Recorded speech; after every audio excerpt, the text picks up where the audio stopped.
Hey, what's going on, guys? It's the mayor here with another 3-minute video, and I'm excited to be hanging out with y'all again today.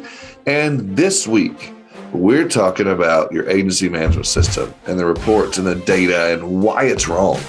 And I know that's so frustrating when you're trying to have that clean data and you want to have those reports ran, you want them to be correct, and whatever your management system is, it's so frustrating when it's not.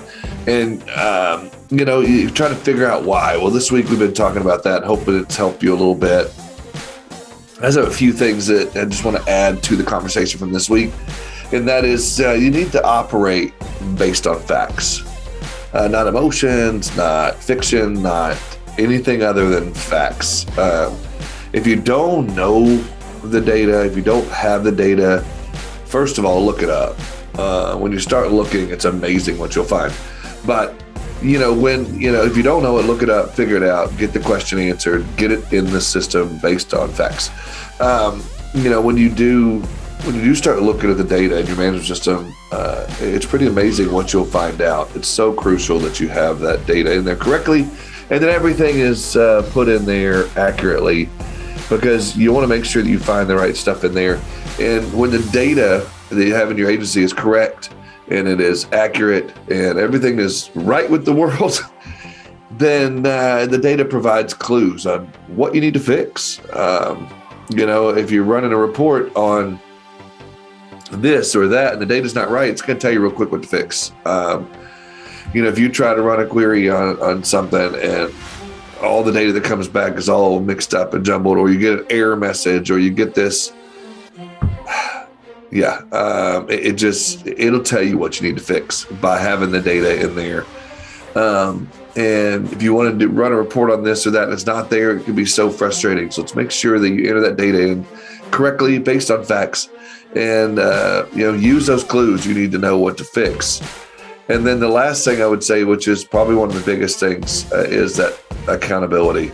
You got to hold your team accountable to putting this information in the management system correctly, whether it's a lead, a prospect, or where they're at in the sales funnel, even whether they're in the pipeline, what's going on there, or what information is going in there has got to be. You got to hold people accountable so that everyone can operate out of that management system and do it the right way.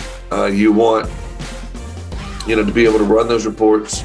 You want to be able to look up clients. You want to be able to pass information back and forth with correct information. So you got to make sure you hold your team accountable.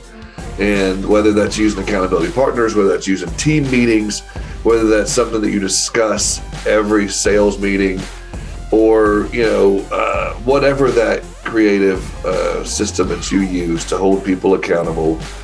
I heard this week someone talk about a WHAM, a weekly accountability meeting. I thought that was genius. So whether it's a weekly accountability meeting, whether it's a team, whatever that looks like, hold your team accountable to make sure that the information put in the management system is accurate, timely, correct, all of those things. It will make your life that much better. Thanks, guys. Hope this helped.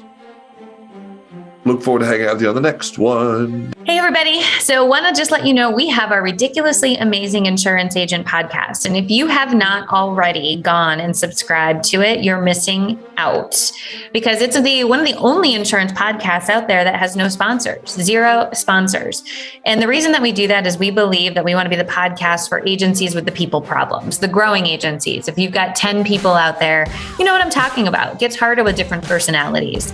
And so we want to bring to you the best vendors. We want to bring to you also the best agency stories out there of facing and doing the hard things for the agencies that are growing.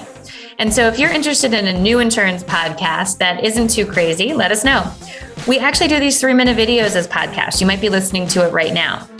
So go ahead, subscribe to the Ridiculously Amazing Insurance Agent podcast. You can go to our website under the podcast section. It's on the top left-hand corner. There's a drop down, click podcast and subscribe. Go to Apple or iTunes and you can also subscribe there. We'd love to hear from you. Thanks so much.